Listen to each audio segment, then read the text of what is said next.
Hola a todos. Bienvenido. Buenos días, buenas tardes, buenas noches. I think that's probably the level of Spanish that our listeners probably want to listen to start off with, no, Lloyd? You had to start with Spanish, didn't you? Honestly. I've got to try. Showing me up already with a different language, but no, well done. Well played. No, I'm not the only one that can speak a bit of a different language, Lloyd. No, you're doing some study, no?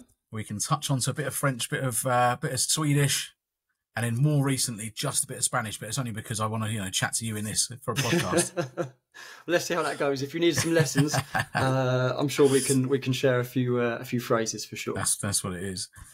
Yeah, so, how are you? Very well. Really excited for the first ever episode of our podcast, our YouTube channel, and I think the interesting thing was when we were sort of really thinking about how we're gonna name this. No, honestly, I think we bounced a few ideas back and forth, didn't we?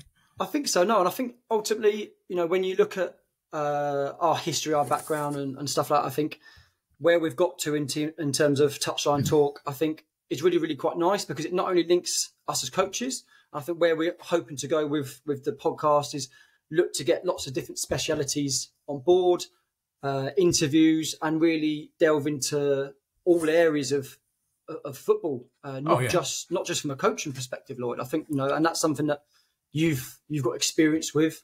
I think that's when you talk about coaching on the sideline and stuff like that, I think that probably has a quite a nice ring to it, I think. Yeah, I think it goes well, doesn't it? I think that's the thing for the listeners that are listening in or watching in, wherever they're coming from. It's that unique, holistic package that we're hopefully going to offer with interviews across various platforms, coaches, managers. We've got a few behind-the-scenes people lined up as well, so it's all very good. So, yeah, hopefully people stick this one out and get an idea that we can help them from the touchline. But, yeah, in terms of a name, I'm hoping it's got a bit of a ring to it. Sounds good in my head. I think it does. I'm sure the listeners will tell us otherwise. But I think we're stuck on a name. So, but that's good. I think for our first one, I think if we can give the watchers and listeners a bit of an idea about what we're trying to achieve, what we've got in store, and obviously give people an idea about what our aims, objectives are, why we've come to this point, and then also about ourselves. We're both in very unique positions at the moment, which obviously we'll look at and touch on. But I think whenever we spoke about this idea, it was always trying to share ideas with people, trying to show people there are pathways and opportunities out there if people are willing to really sort of delve into those sorts of areas, push themselves further, connect, listen, learn, which is really sort of the philosophy that me and you have both sort of taken all the way through. No, like it's been a journey to where we are now. Oh, 100%. But when you talk about that journey, it's just to give people a bit of context. We've known each other for 20 years. It's a long time. It's coming up to that. And we started coaching together, didn't we? Back in the old F2 Football 2000 days in Colchester. Yeah, and we've known each other, and yeah, definitely. But that journey, like you said, is going from there to where we are now and where we want to be. It's a bit of a, like you said, it's a long path, but hopefully some people that are listening and watching are on that same path. We aim to have those sort of beneficial moments for people that are community coaches, that are working in schools, all those after school lessons, and sometimes having those moments where you think the end goal is really, really far away, but sometimes it's just one turn of a corner and it's there. So it's that talking about that journey and that pathway and hoping to give people a few ideas of what they can do to benefit themselves long term.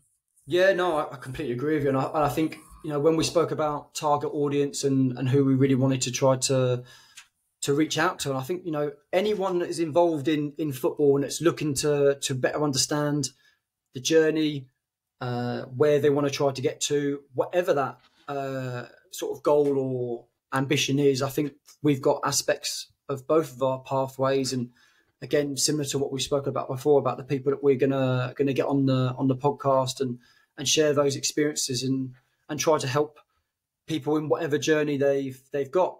Obviously, in terms of some of the things that we're doing, it's a bit more of an international sort of flavour and theme to it. But I think, with some of the people we've spoken about behind the scenes in terms of interviews, I think all areas are covered. And I think, if you're a coach if you're a physio, if you're physical prep, if you're analyst, you know, there are really good connections and people that we know that we're hoping to get on the podcast in future weeks to really allow people to really understand, you know, there's so many different aspects of the game, so many things to consider. And I think I'm really looking forward to some of the people we've got lined up to interview them. And definitely. I would say, you know, we're just over 5 minutes in, but I would definitely urge the watchers and the listeners to hit that subscribe button and make sure they do not miss some of the amazing interviews, pieces of advice that we're going to share. Yeah, definitely hit that subscribe button already, haven't you? You've dropped it in already, but I did. It's vital. It is vital. But I mean, when we talk about that long-term path and who we're going to help, perhaps to give a bit of context to people that are watching and listening, it's probably important that we do give a bit of a background to ourselves. So yeah, we know each other, don't we? From those, like we said, for F2 Football 2000 days, working in the community, just working in schools and after-school clubs, holiday camps, leisure centres, all those sort of times where it's very different. And I think long-term, that exposure to loads of different environments is massively beneficial as well. You know, working in a primary school with 30 kids and 20 of them probably don't like PE, but getting them to be a part of it and learn something different. And hopefully by the end of the lesson, you know, one person's learned one thing. That's, you know, it's fantastic. Or every person's learned one thing, you know, it's fantastic. So, but then you finish that and you go straight from that to an evening session where you've got kids that want to be there and want to push on. And the next day you might go to, it might be a weekend, you do a weekend session in a leisure centre and it could be very different. And then it could be almost a case of cheap babysitting. That's what it comes down to sometimes. Yeah. And it probably gives a bit of relevance, doesn't it, to some people that are in the same boat as us or same boat now, but where we were previously. But yeah, for sure. I mean, I agree with you on that. I mean, you know, when you look back to the times we had at F2 and those early days of coaching, I think it's a challenge. It's a challenge when you start out. Normally, you're very young, obviously very inexperienced in most cases, and obviously not everyone's goal, but most people's goal is to try and move through the coaching ladder and pathway. And I would say that those initial years of experience, like you say, in holiday camps or after school clubs, or, you know, when you're covering PPA in primary schools or whatever that journey is to where you are, I think the experiences that gives you as an educator, but also as a football coach is massive. You know, you have to learn, and coaching is it's absolutely nailed on that you have to be adaptable. Yeah, you have 100%. To be able to adapt not only to the situation, you have to adapt to the players, you have to adapt to so many things that are happening. And like you say, the levels of motivation for individuals in different circumstances and situations and lessons is all varied, and that's your job as a coach, although very inexperienced at that first stage. You know, when we were back at F2 and Cole United, you know, it's you are really sort of learning on the job.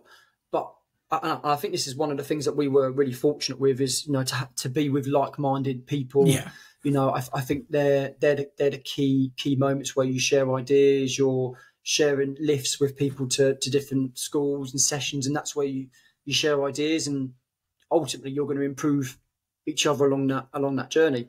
Oh yeah, definitely. I mean, yeah, when you look back at the F2 days, or anyone that is sort of, you know, in those situations where you're working in schools, and then I think I saw a tweet the other day that was someone he had a 13-hour day, and it was a mixture of schools, development centre, after school club, development centre, academy trials, and you've got like a full spectrum of different levels and abilities and wants and needs, all sorts. Yeah. But I think those sort of groundings give you an introduction into differentiation without even knowing it. Like you are learning to target all those different learning styles and different people and just different skill sets and different needs and backgrounds without even sometimes knowing it, because you just plan. But then you have to, like you said, you have to adapt, and you have to go off on a tangent sometimes and bring it back in. So it's always good to have that plan, but you have to almost be adaptable to something that can might change. And in terms of coaching, as we know, you know, anything can change within the drop of a hat. So it's important that to coach at those different levels. I think that's what gives you an experience, even if you're working at a high level. Working with sort of children at 5 years old can be massively beneficial because you understand people. I remember reading something that Ben Bartlett put out on social media, and I think it might have been in his book actually, or somewhere anyway, about his experiences in terms of coaching at loads of different levels and how that helped him working with the FA and different professional clubs. And fortunately, obviously for both of us, we both had the absolute pleasure of working with him at Colchester United, and that was, I think, both of our next steps, wasn't it? Really, from F2, I went straight to working at Colchester United within the community, and then you went to Ipswich, I believe. I went from, I did like a bit of an MVQ at a local sports centre.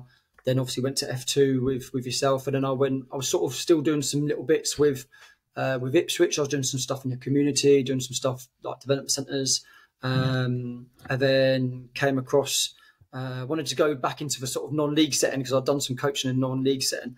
And then that's when I met a guy called Steve Downey, which we both know, really top individual. And I looked to start to get involved with Stanley Rovers, and then he put me in contact with Colchester United and the Community Sports Trust, and then that was then when I joined there, and then sort of reunited again. Lloyd, no?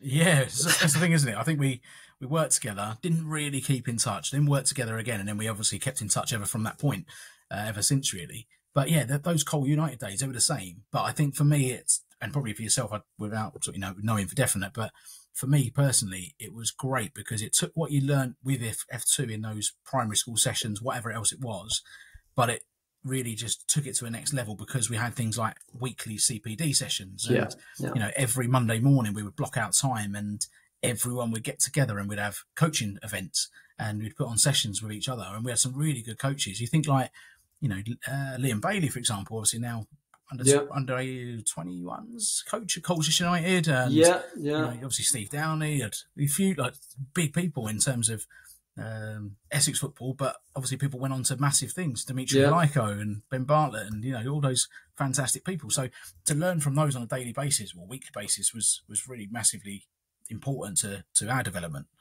Yeah, no, I completely agree with you. Like, those weekly staff training events on the Monday were massive. It was a case of, okay, these are our objectives for the week, but also these are our things that we want to try to achieve in our program.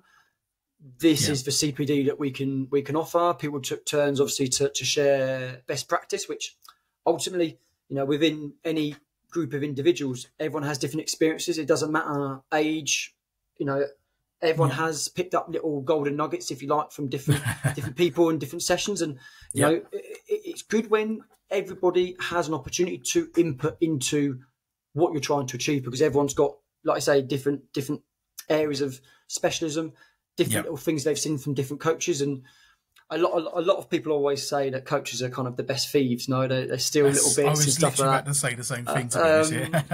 But I think, it's not just that. I think the things that we also did really well was discuss why that practice or why that session is good.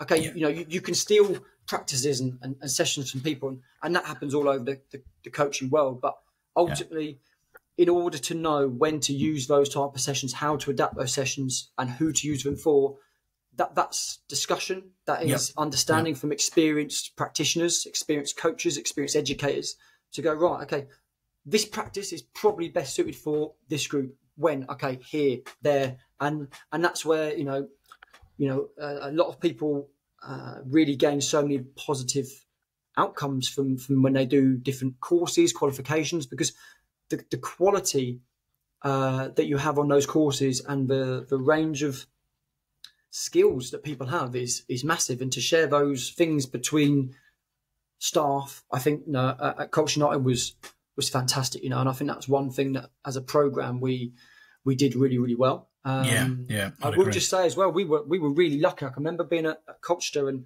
that was at the same sort of time that the youth awards from the FA was starting to come out, and I can remember we had John Allpress, Pete Trevivian, all sort of in and around the club at that time because they lived locally.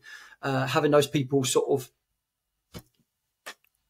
get those little practices and the first delivery of those courses with Colchester United was, for me, I thought was incredible. To be part of those sort of pilot schemes and the first courses was very true. incredible.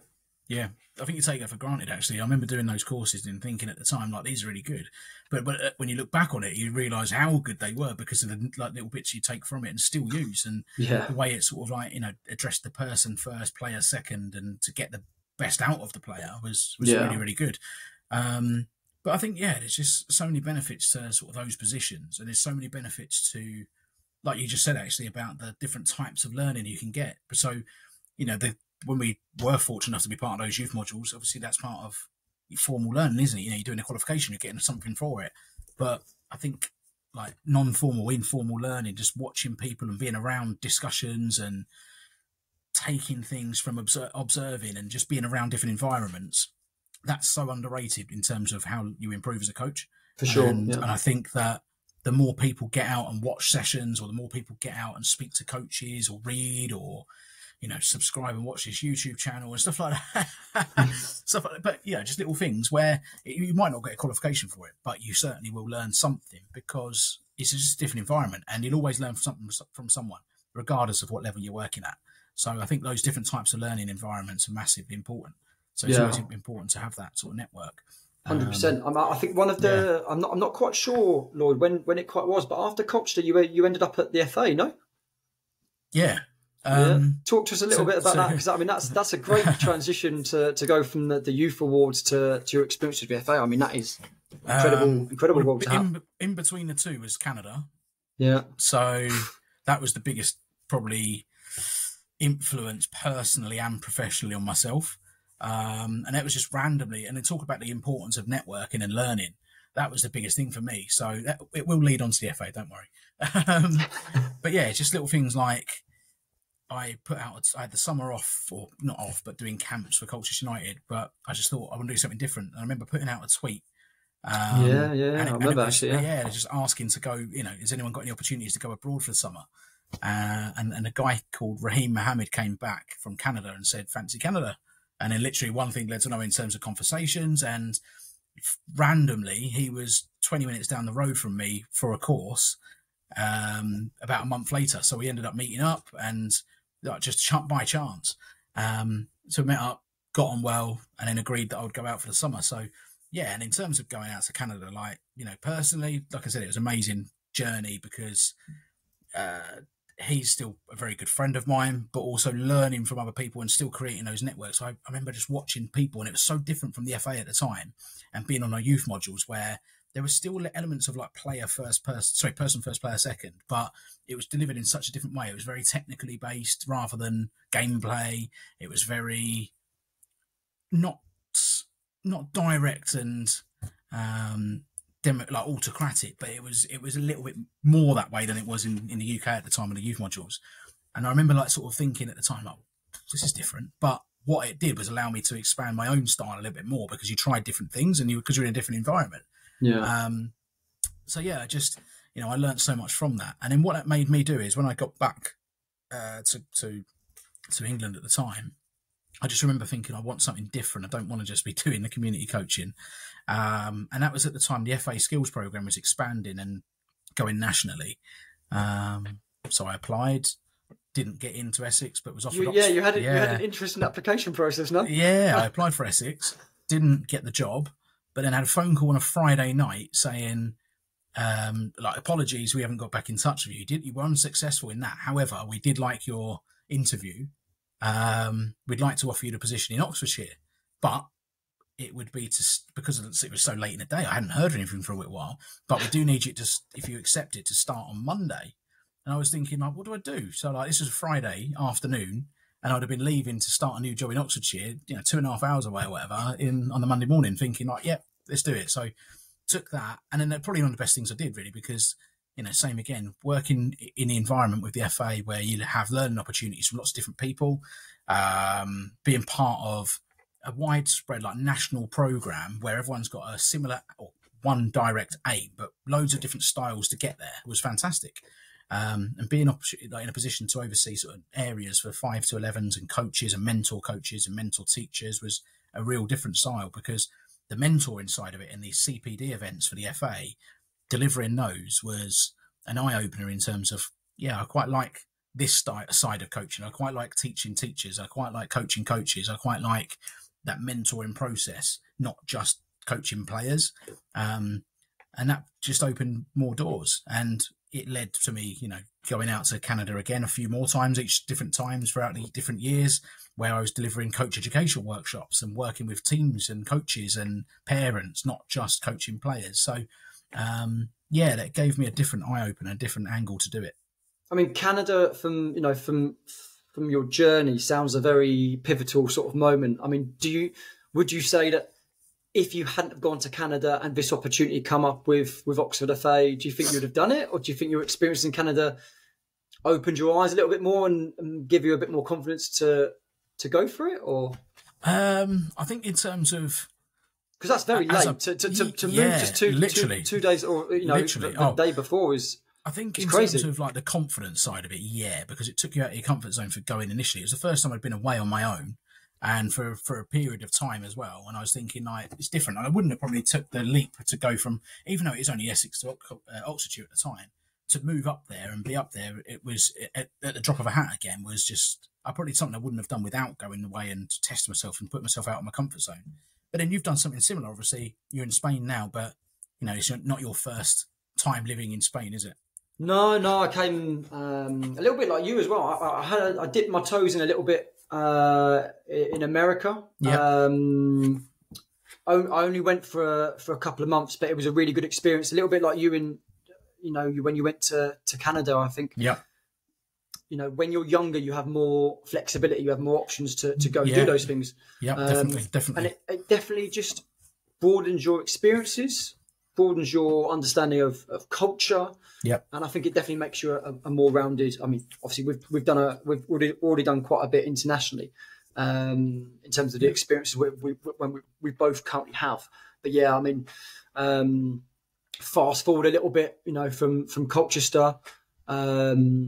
I'd done 4 years at Colchester, and then in my last year at Colchester, I'd gone to university in Southampton. So I did the prestigious football studies degree at Southampton Solent University.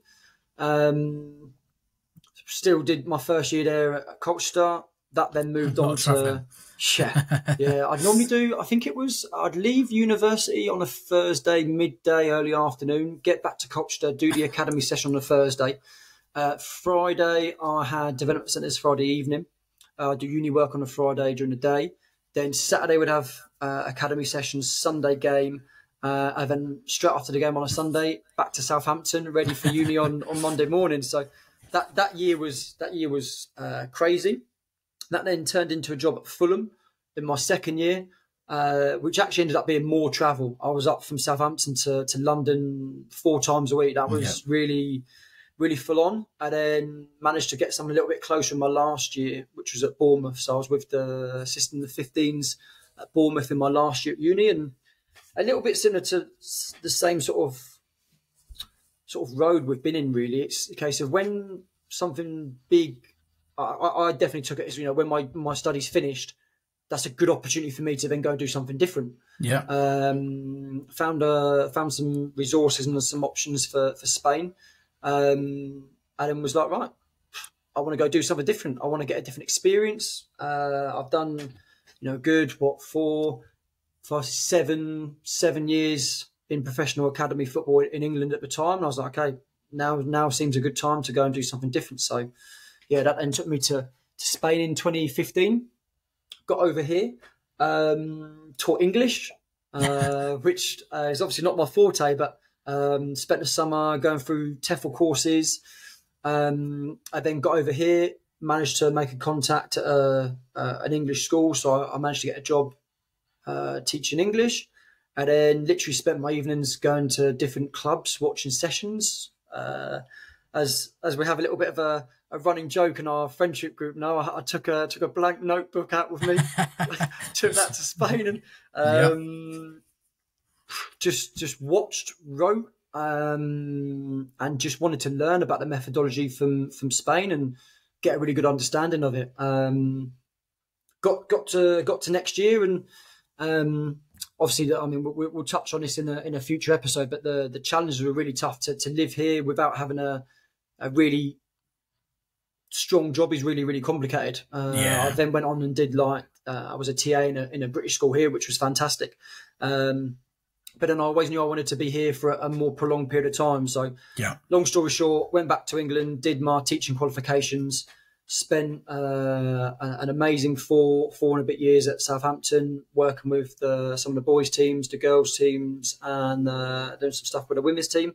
And that was an amazing experience. And then, where I'm now, decided to come back to Spain. I got my teaching qualifications, applied for a teaching job here in Madrid, in a fantastic British school here in Madrid. And into my current role now. Fast forward again a couple of years, and I'm currently with Atletico de Madrid, working with one of the youth teams, and currently finally on my UEFA A license with the federation here in Spain. So don't give too much away, because that is a future episode, Simon. That is. I won't touch on any more. That is definitely something where the viewers need to hit that subscribe button. The journey and the position that thankfully I found myself in now is a very, very good one. And the feedback that I have from people reaching out on social media and trying to learn more about the journey, and obviously like we've spoken about many times before as well, like the process in England for trying to get onto your A license in England is a huge challenge, and that was one that in the end I grew a little bit tired of and wanted to put the ball back in my court. So that was that. But going back to yourself, you're in quite an interesting position as we speak. Talking about international podcasts and stuff. We don't get much more than this, no. It's very random. You've been fast forwarding a couple of years. I'm going to take it back again slightly. So I left the FA, but realised that I was going to do something different. So I went back to America for a bit, did some coaching with a club out there, did some coach education workshops again, stuff like that. But realised that it probably wasn't quite the right fit at the time. So I came back and then was looking for a job and realised I need something. Where do I go? And at the time, a job was available at the Oxford United, and knowing the area, I just went straight back into it. So I spent a bit of time there as the female development manager, but also oversaw the college program at the time, and that was good because it was a nice club. It was a good family feel to the club. It was a nice environment, but because of part of the role working within the college program, I was also doing some bits working on a mental capacity with some of the students, and I realised that I wanted to go into that teaching route as well. And obviously it's funny that we've both done that. But I just wanted to try that. So I looked around for jobs and managed to find a job that combined, in the same again, we've probably got people watching this that are working in college programs, teaching and coaching. And I managed to do that. I worked at the Bucks College Group in Buckinghamshire. I was coaching 50% and then teaching 50%. But I was working with a group of coaches that were fantastic. Like we had an ex-pro player in Peter Scott, who's probably one of the best coaches I've ever worked with. Current under-23s assistant manager at Reading, just finished the season with the first team. We had a guy called Tom Hogan, who was an FA educator for years, and he was fantastic. But then we also had an elite level sports psychologist who we're still friends with now and works with NFL players, Premier League footballers, tennis players. He's got a couple of athletes at Wimbledon next month, and working with those people, unbelievable knowledge base to get things from, and it was really good. That from there, I then jumped just from sort of career development. I just wanted to try different things and push on. And it was better in terms of salary, but not right in terms of environment. And I think it's massively important that you get the right environment, because if you're not happy for yourself, you're never going to be happy developing other people, teaching or coaching. So I ended up bouncing a couple of different places, weren't really quite the right fit. But during this time, I realised that I wanted to study, and stupidly at the time, COVID was hitting. And so mid-COVID, I decided I'm going to do a master's degree. So I enrolled, did it, and then passed last year. And that was based in sort of taking industry experience and teaching qualifications that I'd completed whilst at the college, and then jumped to the master's level and that was in performance coaching. So it's good to be able to do it at that level, but also link it to football because that was a passion. I don't think I'd have been able to get through the level of study without having an interest in it. But it was good because it just allowed me to have like a bigger network, because I was talking to random people all the time from all over the place because of the course. But I was realizing that over time, I'd liked coaching people. I liked coaching coaches. I liked teaching teachers. But I also then realized I quite liked writing about football as well. So I started the blog site, which I still have. And then what that did was it just, one post with some guys from Samoa just really boomed the whole thing. And I had people connecting from all different parts of the world. One of them was the guy from Marshall Islands, Shem Levi, who's the president of the Soccer Federation. And then next things happened where we were just having conversations about what I could do to help them, and we are where we are now. So my current role is technical director for the Marshall Islands, which is for those that probably don't know, because I didn't know initially, it was a tiny little island. It's a tiny little chain of islands in the Pacific Ocean. So I shall be there next month, so we shall see how long it takes. I think it's 30 odd hours. I mean, when we spoke about having a YouTube channel and a podcast to talk about international pathways and some of our experiences, I mean, really that is right up there, Lloyd. No, I mean, obviously, I told you at the time, but a huge congratulations, because that is an incredible role to have. Obviously, you were on national news. Yeah, the UK interviews left, right, and centre. I mean, like doing this now, I think at the start of the year, I would not have really thought twice of even just jumping on a YouTube call, let alone running a channel. But we were talking about things where it absolutely boomed so quickly, and it led to being on BBC TV, Sky Sports. We had interviews with ESPN, Spanish TV, which I can't remember the name of the channel, but you would know it.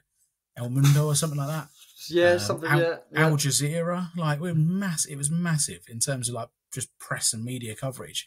But it's very unique in terms of it allows me to have teaching teachers, because I've created a coach education platform that's going to be delivered in schools. I'm coaching coaches because I've created a coach education pathway that we're going to have for coaches. It literally is starting everything from zero upwards.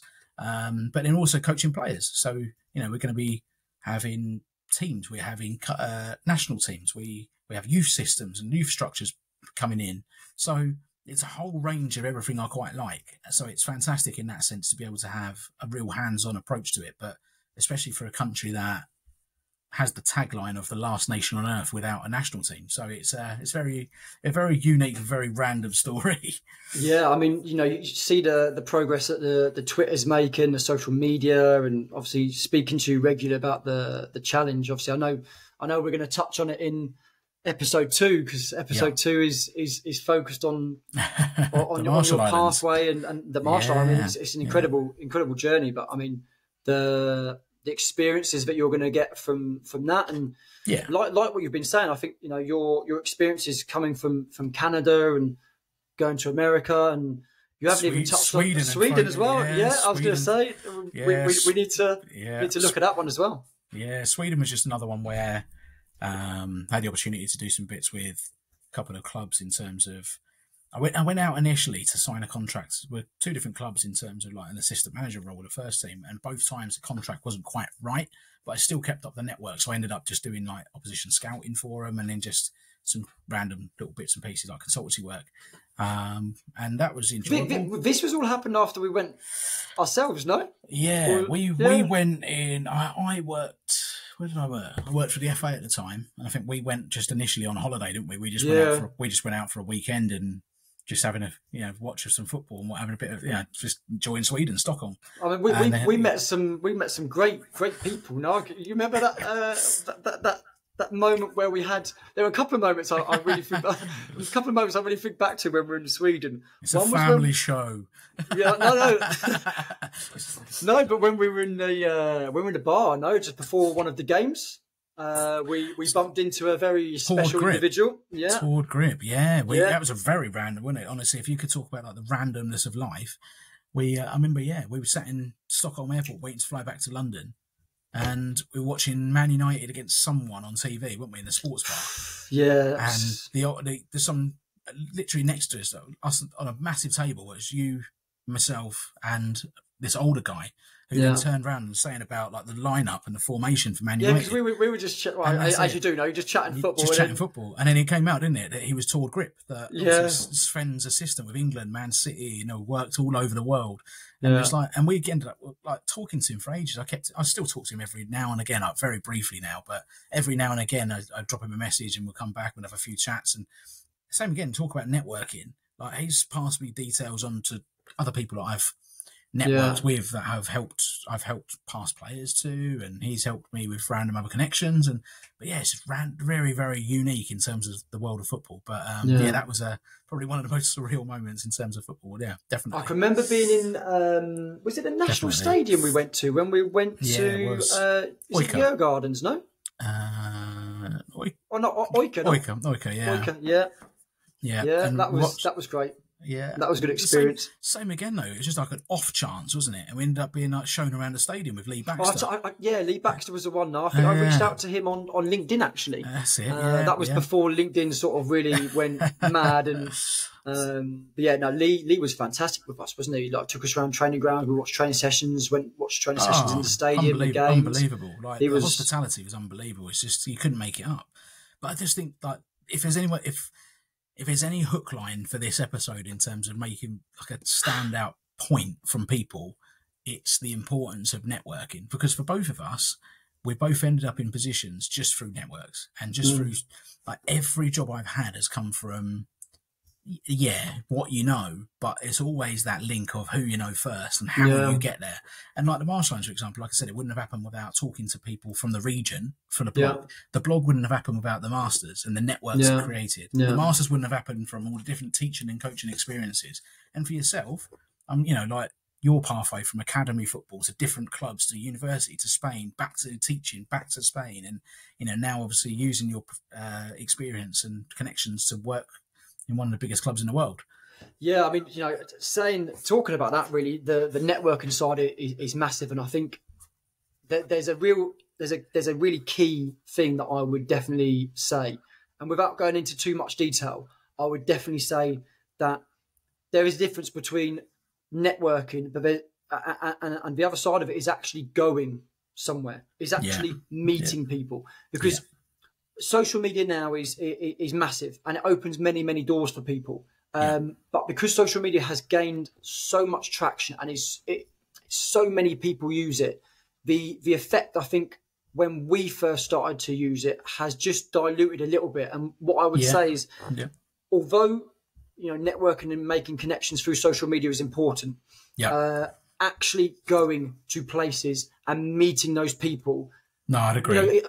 I've heard many stories, and I mean these are for future episodes as well. But I think it can be too easy where people make connections or network with people and expect something straight away, and it doesn't quite. The groundwork wasn't there. It doesn't quite work like that. I mean, I've some of my things have come from actually being on the ground in certain places. I mean, part of the reason why I got my current role with Aletti is actually through a connection that I actually met in Australia, right?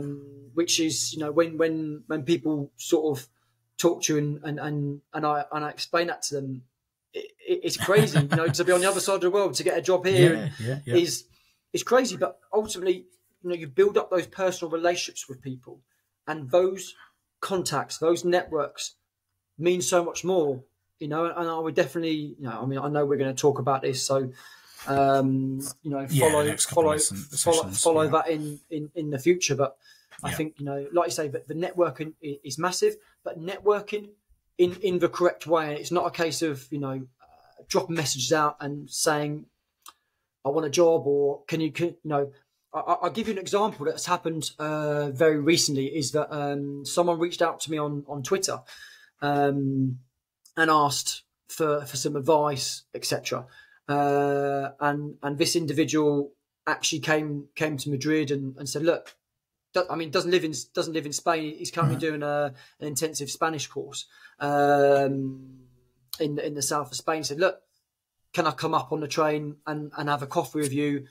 and just spend an hour or something talking to you. And I said, absolutely no problem. Like, you know, that is someone that is really, really willing. You've gone out of the way, definitely. And that's the thing. That's where I think it's just, you know, I mean, the amount of messages that you probably get, and I know other people are the same, that just get inundated with messages of requests and can I do this? Can I do that? And it's so difficult.